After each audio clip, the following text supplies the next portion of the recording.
convierte angiotensinógeno en angiotensina 1. La angiotensina 1 se convierte hacia angiotensina 2. Que la angiotensina 2 es un péptido vasoconstrictor potente. Por lo tanto, va a haber más vasoconstricción arterial. ¿De acuerdo? Para más INRI, la angiotensina 2 promueve la liberación de aldosterona. Por eso es el eje renina, angiotensina, aldosterona. ¿Y qué hace la aldosterona? Retiene volumen. Aumenta la volemia. ¿Y qué va a pasar con el gasto cardíaco? ¿Aumentará? Ya no aumenta. ¿Por qué no aumenta? Porque el corazón es insuficiente. Lo que va a aumentar es el llenado ventricular, va a aumentar la hipertrofia del ventrículo y por lo tanto va a empeorar la condición de la enfermedad. ¿De acuerdo? O sea, lo que inicialmente tendría que haberse dado para corregir la insuficiencia cardíaca, lo que hizo fue empeorar la condición del paciente. ¿Estamos de acuerdo? Por eso, dentro de los grupos farmacológicos que vamos a ver el día de hoy, están los antagonistas beta, ¿sí? Y también los inhibidores del eje renina, angiotensina, aldosterona, que pueden ser los IECAS, que inhiben la conversión de angiotensina 1 en angiotensina 2, y los ARA, que son los fármacos que bloquean a los receptores de angiotensina. ¿Estamos de acuerdo? Por esa razón los vamos a ver no solamente en la hipertensión arterial, también los vamos a ver en la insuficiencia cardíaca. Bien. ¿Qué va a ocurrir, además de lo que hemos comentado, qué va a ocurrir con la activación neurohormonal? La activación neurohormonal también puede generar trastornos metabólicos.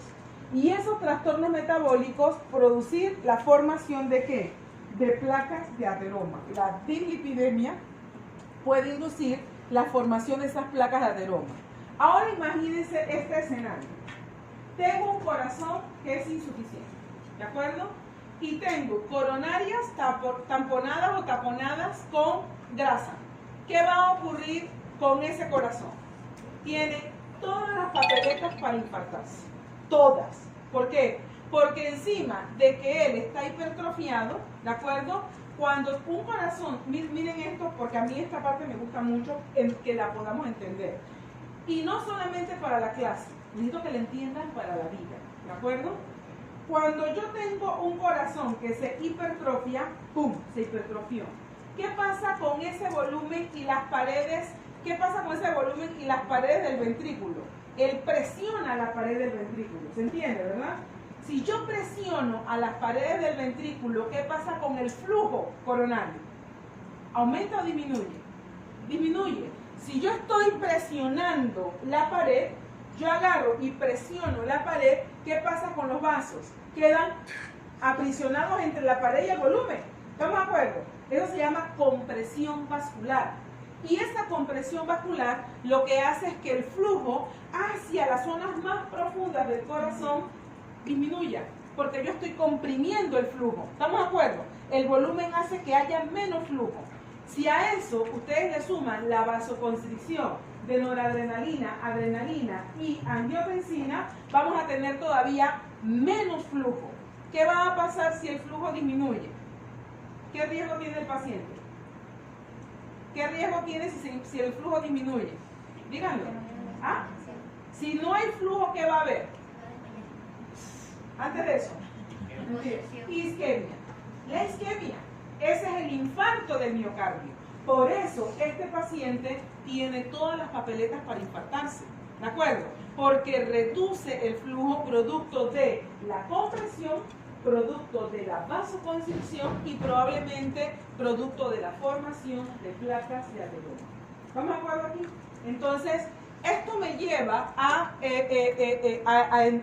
explicar por qué el tratamiento de estos pacientes no solamente va dado a reducir la vasoconstricción, ni reducir la frecuencia cardíaca. También muchas veces está dado a ¿qué? A reducir la formación de placas de ateroma y a reducir la formación de trombos. ¿De acuerdo? ¿Por qué? Porque cuando yo tengo una placa de ateroma, como es el caso aquí, ¿qué va a pasar cuando hay una placa de ateroma? ¿Qué ocurre con el endotelio? ¿Saben lo que es el endotelio, no? esas células que median la vasodilatación y que liberan sustancias antiagregantes plaquetarias. Cuando yo tengo este vaso y este vaso tiene una obstrucción aquí, ¿qué va a pasar con el flujo? Se retiene allí. Pero no solamente se retiene el flujo, sino que hay una mayor resistencia al flujo. El flujo empieza a rozar el endotelio, roza el endotelio, roza el endotelio. ¿Y qué pasa con el endotelio? Se va. Si el endotelio ya no está, queda el subendotelio. En el subendotelio hay colágeno, factor de von Willebrand, fibrinógeno, ¿de acuerdo? Todas esas sustancias son las que van a permitir que las plaquetas se activen, ¿de acuerdo? Normalmente las plaquetas van circulando por todo el torrente sanguíneo y ellas no se agregan, no se activan entre ellas. ¿Por qué? Porque ellas para activarse tienen que tener unos, digamos, unos ligandos, unos agonistas, que son las que las activan. ¿Quiénes son esos agonistas? Colágeno, factor de von Willebrand, fibronectina. Ocurre que esos factores están por debajo del endotelio. Por lo tanto, como ellas no entran en contacto con esos ligandos, ellas no se activan. Pero ¿qué pasa cuando el endotelio ya no está? Pasan, actúan, interactúan con el colágeno y se activan. Al activarse, se agregan entre ellas. Y si hay agregación plaquetaria, ¿qué va a haber? Trombosis, ¿de acuerdo? De ahí a que estos pacientes además reciban aspirina. ¿Estamos de acuerdo? Ácido acetil salicílico. Pueden recibir además clopidogrel, prasugrel, cangrelor, ticagrelor, dipiridamol, lo que sea antiagregante plaquetario. Y ustedes van a tener que reconocer a esas sustancias, porque esas sustancias son las que tienen riesgo de producir ¿qué cosa? Hemorragia durante una intervención oncológica. Pero además tienen que saber que es importante para ese paciente controlar sus trombosis, que no podemos retirarle el tratamiento libremente para que no haya hemorragia, porque si yo le retiro el tratamiento, puede que no haya hemorragia, pero ese paciente puede sufrir un proceso trombótico y un infarto. ¿Estamos de acuerdo? ¿Hasta aquí estamos bien? Bien. Bien, entonces, todo esto que vemos aquí va a llevar entonces al desarrollo de esa insuficiencia cardíaca. ¿Qué va a ocurrir? Y es otro de los elementos que es importante aquí. Cuando hay isquemia, ¿qué va a pasar cuando el ventrículo empieza a ver zonas que se infartan, que se isquemian, que ya no, el flujo no pasa? ¿Qué va a pasar en esas zonas? Ustedes recuerdan el proceso de conducción, ¿verdad? Empieza el impulso en el nodo estimula y ese impulso se va a ir a todo el ventrículo, ¿de acuerdo? Pasando por los nodos. ¿Qué va a ocurrir si en un punto llega el impulso y esta zona está muerta? ¿Qué ocurre cuando el impulso llega? Por acá el tejido está vivo, pero este pedazo aquí ya está muerto por la necrosis que sufrió el paciente. ¿Qué va a pasar con el impulso? Llegó, ¿de acuerdo? ¿Desaparece el impulso? No. El impulso llega y rebota. Eso es lo que genera las arritmias por reentradas. El paciente que tiene 4.000 impulsos a partir de uno solo. ¿Por qué? Porque en realidad el corazón se vuelve errático, ¿de acuerdo? Ese impulso no murió, sino que llegó, chocó y regresó, y vuelve y entra. Pero el nodo sigue disparando sus impulsos, por lo tanto tiene varios impulsos erráticos. Eso va a generar arritmias, y las arritmias ventriculares suelen ser letales en algunos pacientes. Entonces, vamos a ver que las arritmias pueden provocar muerte, el remodelado y dilatación ventricular aumenta esa insuficiencia cardíaca que al final hace que el corazón pueda dejar de funcionar en un momento dado. ¿Estamos de acuerdo? Bien, esto es con respecto a la insuficiencia cardíaca. Siguiente, enfermedad. Síndrome coronario. El síndrome coronario, lo que se conoce como la angina de pecho. Síndrome coronario, ese sería el crónico. Bien. El síndrome coronario es una enfermedad que se desarrolla producto de que hay un desbalance entre la demanda y el aporte miocárdico de oxígeno. El corazón está queriendo oxígeno, pero las coronarias no le están aportando lo suficiente, ¿de acuerdo? O el corazón tiene una demanda mucho más alta, ¿sí? Y por lo tanto la actividad coronaria no puede suplir esa demanda cardíaca. Cuando ese desbalance ocurre, normalmente aparece el dolor de pecho. ¿Por qué? Porque en el dolor de pecho vamos a observar que no hay oxígeno suficiente en todo el corazón. Nos van a ayudar hoy. En todo el corazón. Como no hay oxígeno suficiente, no le hagan caso, yo no le voy a hacer caso. Como no hay oxígeno suficiente, el corazón empieza a doler, ¿de acuerdo? Hay momentos que nosotros hemos sufrido angina, ¿o no? ¿Ustedes nunca han sufrido angina? No. De repente, no, nunca. A veces uno va corriendo o sube un montón de escaleras, donde dice, uff, qué punzazo me dio en el corazón. Eso es una angina de pecho. ¿Sí? No se preocupen, eso no es ningún problema. ¿Por qué? Porque normalmente se da porque aumentamos de manera brusca la demanda miocárdica de oxígeno y normalmente pues a veces puede ocurrir que el aporte coronario no sea suficiente. Vamos a observar entonces qué pasa en el paciente cardiópata. En el paciente cardiópata ocurre que el paciente empieza así y relata: doctor, antes yo subía las escaleras de mi casa o antes yo caminaba desde la parada hasta mi casa y no me pasaba nada, pero fíjense que ahora que cuando yo me entra un dolorcito o me canso o me agoto o tal, el doctor ya tiene que empezar a ver qué puede estar pasando en este paciente. Esa enfermedad está más relacionada ¿con qué? Con formación de placas de ateromas en las coronarias. Y eso hace que como se formen esas placas de ateroma, el flujo hacia el flujo coronario disminuya. Y cualquier actividad, cualquier ejercicio que el paciente haga va a requerir mayor flujo. Como ya no puede darle más flujo, al final el paciente siente el dolor de pecho. El dolor de pecho o la angina es una enfermedad crónica, no es aguda, es una enfermedad crónica, pero es el preámbulo del infarto. Si el paciente no se trata de manera adecuada, ese paciente se puede infartar. Si estamos hablando de que normalmente el aumento de la actividad física es la que desencadena el dolor de pecho, lo que se hace en ese paciente es bloquear a los receptores beta-adrenérgicos para que, aunque el paciente vaya caminando, el gasto cardíaco no aumente mucho. Por lo tanto, mantener un gasto cardíaco relativamente bajo es bueno ¿para qué? Para impedir que aparezca el dolor de pecho.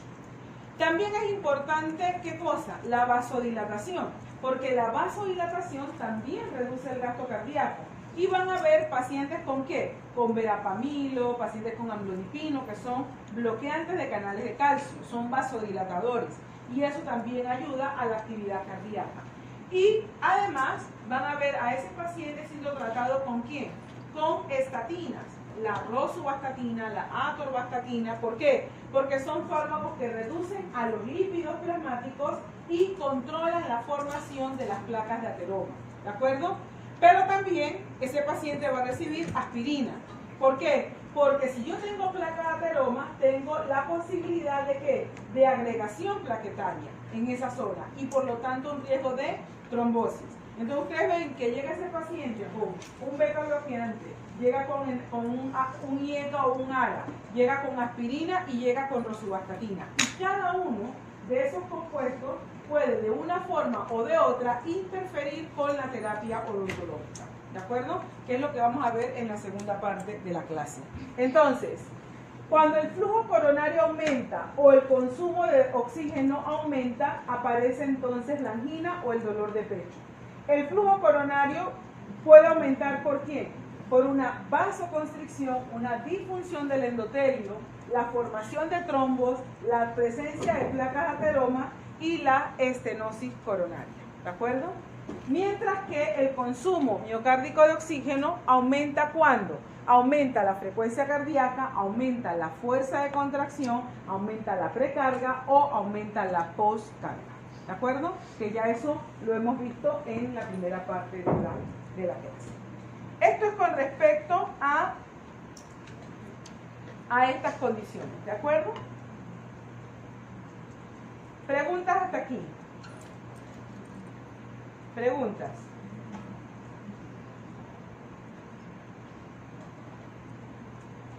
¿No tienen preguntas? Bien, entonces vamos ahora sí a la clase que compartimos. ¿De acuerdo? Bien, fármacos. Vamos a los fármacos. Digoxina, el primer fármaco.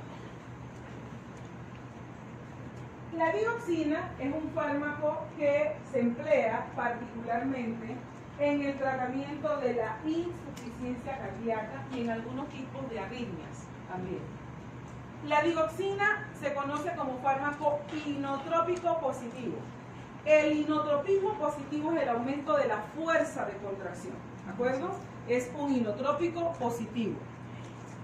En el caso de la digoxina, el efecto inotrópico positivo lo genera al inhibir a la bomba sodio-potasio ATPasa. Bien, vamos a ver entonces aquí. Ay, necesito un lápiz, usan malos.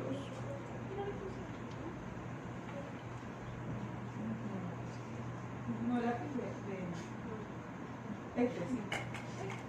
Este me sirve. Entonces ya creo que se puede echar.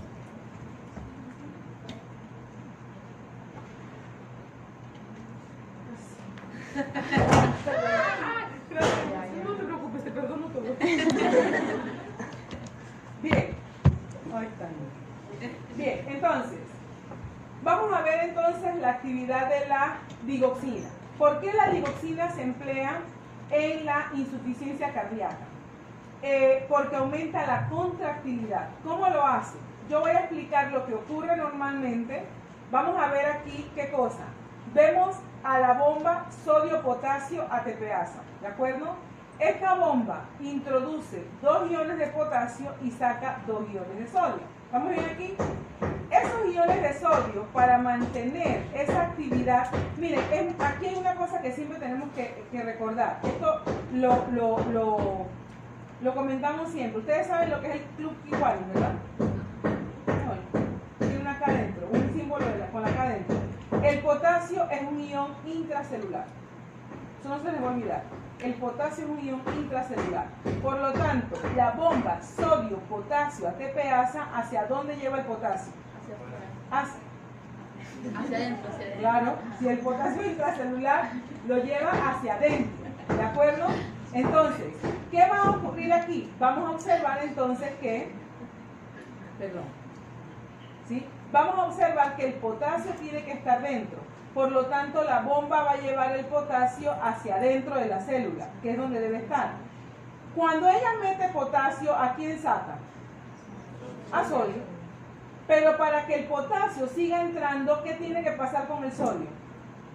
Tiene que volver al interior de la célula. ¿Lo ven? Si el sodio no regresa a la célula, el potasio no sigue entrando. ¿Estamos bien aquí? Entonces, así como el sodio sale, entra a través de otro, pero este ya no es una bomba. Este que está aquí se conoce como un antiportador. ¿Por qué es un antiportador? Porque por un lado entra sodio y por el otro lado sale calcio. Es decir, introduce sodio y saca calcio. ¿Estamos de acuerdo aquí? Entonces, y trabaja en ambas direcciones. Solamente que en una condición fisiológica normal, lo que va a ocurrir es que cuando el sodio sale, va a entrar a través de este antiportador. Aquí ahora entra sodio. ¿Para qué? Para volver a salir y que entre ¿quién? Potasio. ¿Estamos de acuerdo? Bien. Eso hace que cuando el sodio entre, ¿quién sale aquí entonces? ¿Quién sale? Calcio. Recuerdan que el calcio es el ion de la contracción cardíaca. Yo necesito calcio dentro de la célula para que el corazón se contraiga. Bueno, ¿qué hace la digoxina? La digoxina lo que hace es bloquear a la bomba sodio-potasio ATPasa. Y al bloquear a esa bomba, ¿qué va a generar entonces? ¿Quién se va a quedar dentro? el sodio.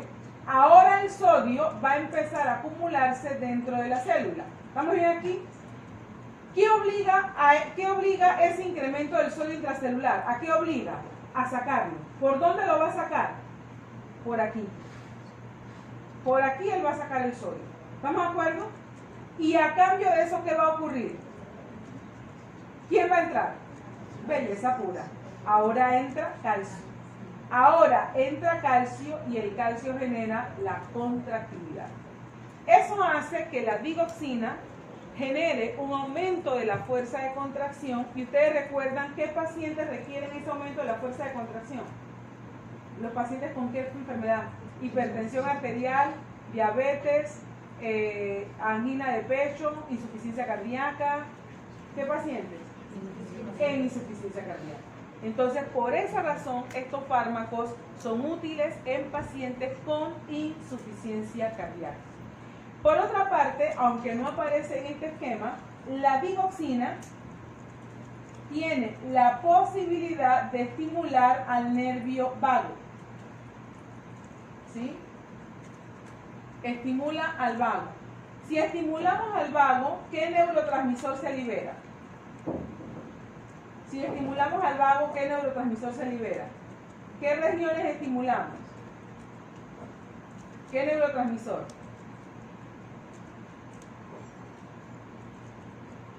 Hablamos del autónomo. ¿Acetilcolina o noradrenalina? Acetilcolina, ¿de acuerdo? Entonces aquí vamos a liberar ¿a quién? A acetilcolina. La digoxina promueve estimulación vagal. Estimulamos y libera acetilcolina. ¿Qué pasa cuando se aumenta la liberación de acetilcolina? ¿Qué pasa con la acetilcolina? ¿Dónde actúa la acetilcolina? En el corazón. Aquí en el corazón, ¿qué receptores encontramos a nivel del nodo seno auricular? ¿Receptores? M2. Ustedes no han estudiado mucho. M2. Receptores M2. Y los receptores M2 aumentan o reducen la frecuencia cardíaca.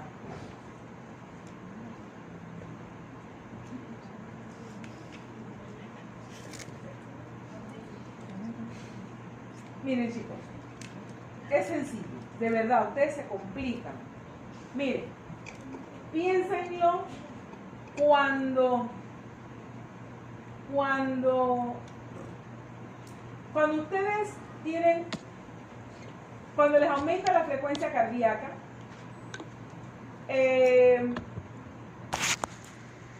cuando les aumenta la frecuencia cardíaca, se le va a salir el corazón, ¿de acuerdo? ¿Qué neurotransmisor hace que el corazón se les quiera salir? Adrenalina. ¿La acetilcolina o la adrenalina? La adrenalina. Entonces, coño, si la adrenalina es la que te hace salir del corazón, la acetilcolina es la que lo frena. ¿Estamos de acuerdo? Entonces, no se les puede olvidar más. Ay, tengo una descarga de adrenalina, se me está saliendo el corazón. ¿De acuerdo? Ah, si ustedes se acuerdan que la descarga de adrenalina es la que hace que el corazón se les quiera salir, la descarga vagal de acetilcolina es la que le va a hacer ¿qué cosa? Que el corazón se relaje y se frene. Por lo tanto, la acetilcolina actuando sobre receptores M2, ¿qué va a generar? Bradicardia, reducción de la frecuencia cardíaca. Entonces, si ella va a provocar una reducción de la frecuencia cardíaca, eso hace que la digoxina tenga utilidad en la fibrilación auricular, que es un tipo de arritmias en donde hay un aumento desmesurado de la frecuencia cardíaca. ¿Estamos de acuerdo? Fibrilación auricular. ¿Qué es la fibrilación auricular? Es una arritmia que afecta las aurículas donde hay un aumento de la frecuencia de disparo. Por lo tanto, hay un aumento de la frecuencia cardíaca. Si yo quiero detener la frecuencia cardíaca, tendría que liberar adrenalina o acetilcolina. Acetilcolina, que es la que va a frenar. ¿De acuerdo? ¿Quién la libera? A través de la estimulación del nervio vago. La digoxina estimula el nervio vago y produce una bradicardia. Bien, la razón por la cual yo les tengo y les explico esto en detalle es la siguiente. Yo puedo pararme aquí y decirles, la digoxina se utiliza en insuficiencia cardíaca. y también en la fibrilación auricular, ¿de acuerdo? Y cuando ustedes vayan a estudiar, ¿qué tienen que hacer? Digo, sí, ¿Me explico? Pasaron el examen y se les olvidó para qué se usa la digoxina. Si ya ustedes saben que tiene esas dos propiedades, es más fácil asociarla a la utilidad terapéutica que tiene. Bien, ¿qué más tenemos que señalar aquí para este fármaco? Lo que ustedes ya han visto en otra clase que se conoce como índice terapéutico estrecho. ¿Qué significa índice terapéutico estrecho? ¿Qué significa?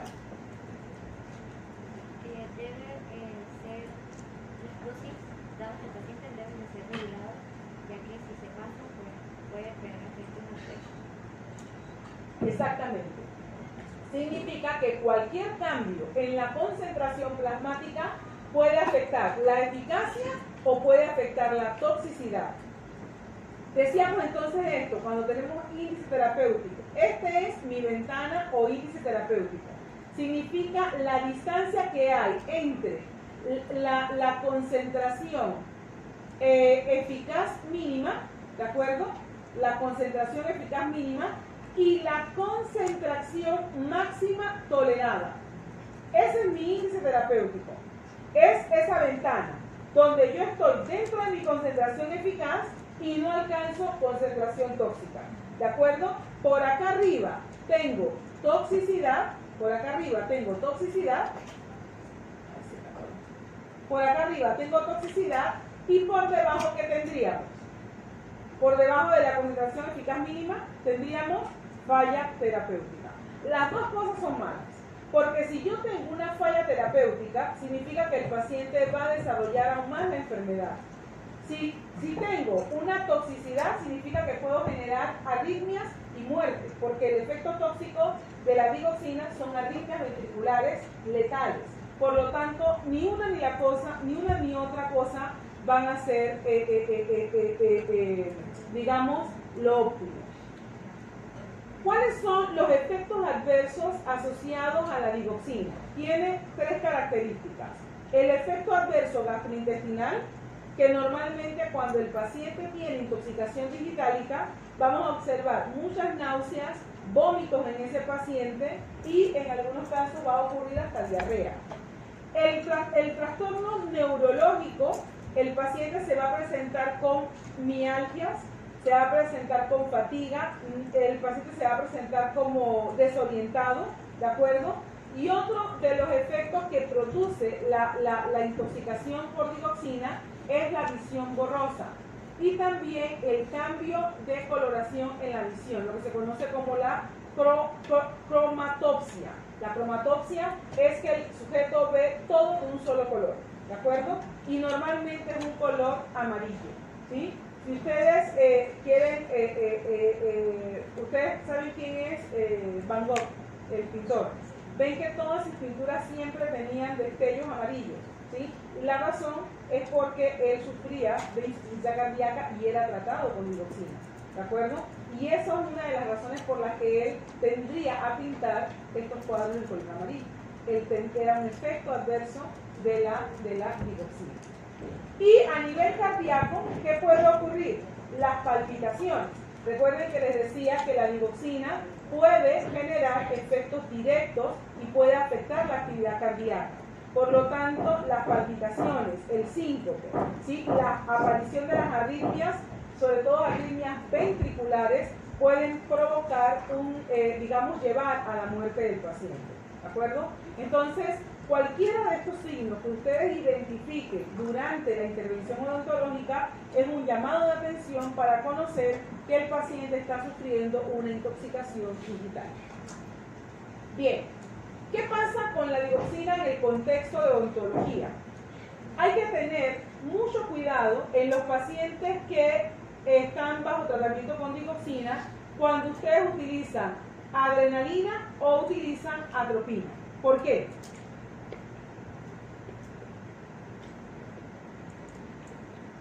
La adrenalina la van a utilizar ¿cuándo? Como coadyuvantes de la anestesia, ¿de acuerdo? La adrenalina es un coadyuvante de la anestesia local, por lo tanto es parte del día a día que ustedes tienen. ¿Qué va a pasar con la adrenalina? La adrenalina, igual que los anticolinérgicos, pueden exacerbar las arritmias producidas por digoxina, ¿de acuerdo? Pueden aumentar ese tipo de arritmias que produce la digoxina. Por lo tanto, hay que considerar el uso de estos fármacos cuando ustedes reciban a un paciente tratado con digoxina.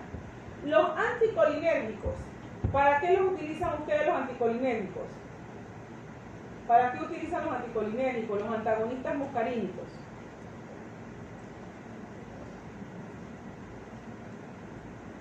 Cuando los pacientes que tienen cialorrea excesiva, ¿de acuerdo? ¿Por qué? Porque son los que van a inhibir esa acción secretagoga. Entonces, en esos sujetos también, para evitar la salivación excesiva, se utilizan anticolinérgicos. Recordemos que los anticolinérgicos bloquean a los receptores muscarínicos y van a aumentar la frecuencia cardíaca y el riesgo de producir arritmias en pacientes tratados con digoxina.